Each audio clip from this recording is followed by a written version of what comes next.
Hello বন্ধুরা, তোমরা কেমন আছো? আশা করি সবাই খুব ভালো আছো। আমিও খুব ভালো আছি। আজকে চলে এসেছি একটা নতুন আইটেম নিয়ে, সেটা হচ্ছে চিকেন কষা। প্রথমে আলুটাকে নুন হলুদ মাখিয়ে নিয়েছি। এইবার তেল গরম করে তেলের মধ্যে ছেড়ে দেবো। আচ্ছা, আলুটা ভেজে এবার তুলে রাখলাম। এবার কড়ার মধ্যে তেজপাতা দিলাম আর কুচি করে রাখা পেঁয়াজটা দিয়ে দিলাম।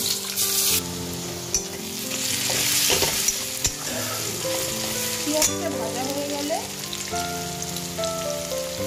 এবার নুন আর ভিনিগার দিয়ে আর একটু হলুদ দিয়ে মাখিয়ে রেখেছিলাম চিকেনটাকে। এবার ওটা তেলের মধ্যে দিয়ে দিচ্ছি।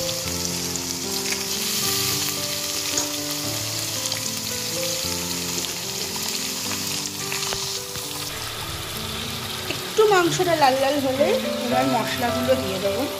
এখানে আদা, রসুন, টমেটো, কাঁচা লঙ্কার বাটা ছিল, দিয়ে দিলাম। এবার এর মধ্যে দিয়ে দেবো জিরে গুঁড়ো,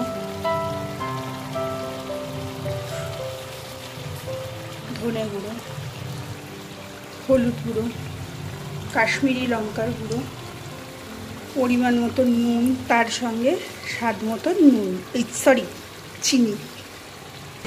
আচ্ছা, এখানে মাংসটা এখন কষছে, তার মাঝখানে আমি আলুটা দিয়ে দেবো, নাহলে সিদ্ধ হবে না।